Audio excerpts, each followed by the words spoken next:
బహుజన రాజ్యాధికార మొట్టమొదటి సదస్సు ఖమ్మం నగరంలో నిర్వహించారు. ఈ కార్యక్రమంలో ముఖ్య అతిథిగా ఎమ్మెల్సీ తీన్మార్ మల్లన్న పాల్గొన్నారు.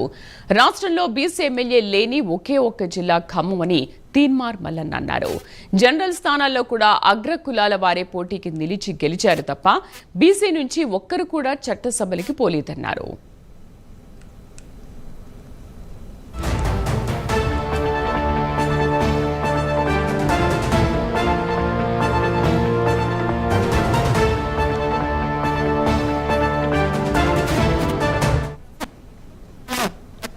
ఎనభై దేశాల ప్రజల జనాభాను ఒక దగ్గరికి తీసుకొస్తే భారతదేశంలో ఉన్న నిరక్షరాస్యులను ఒక దగ్గరికి తీసుకొస్తే ఈ నిరక్షరాస్యులే ఎక్కువ ఉన్నారు.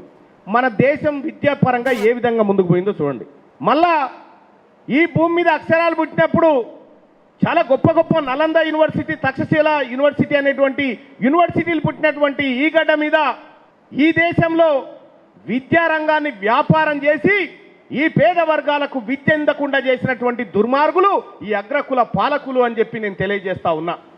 మనకు కార్పొరేట్ వైద్యం అందదు. మొత్తం తెలంగాణ రాష్ట్రంలో టాప్ 100 రిచెస్ట్ పీపుల్ లిస్టు తీసిన మొన్న, ఆ లిస్టు కూడా రిలీజ్ చేసిన మొన్న. ఈ తెలంగాణ రాష్ట్రంలో బాగా పైసలు ఉన్నోళ్ళు ఫస్ట్ 100 మంది ఎవరని చెప్పి లెక్క తీస్తే 83వ నెంబర్ కార్డు ఉన్నాడు ఆ ఒక్క బీసీ. ఆయన మొత్తం రెడ్లు అప్పర్ క్యాస్టే పైన. ఇక ఈ కార్పొరేట్ కాలేజీలు ఎవరి అందిస్తే టాప్ 100 కాలేజీలు మల్లారెడ్డి, తీగల కృష్ణారెడ్డి, తర్వాత నరసింహారెడ్డి, ఇవే కాలేజీలు. మళ్ళీ ఎవరికి చదువు రాదల్లా సరిగా. ఇక ఒక్క కాలేజే కాదు, మొత్తం జ్యుడిషియరీ సిస్టంలో కూడా ఏ విధంగా ఉన్నారో లిస్టు బయట పెట్టినాం మొన్న. ఓన్లీ హైకోర్టుదే బయట పెట్టినాం. అన్ని రకాలుగా డాటాను ప్రజల ముందు పెడతా ఉన్నాం. ప్రజలారా, మీ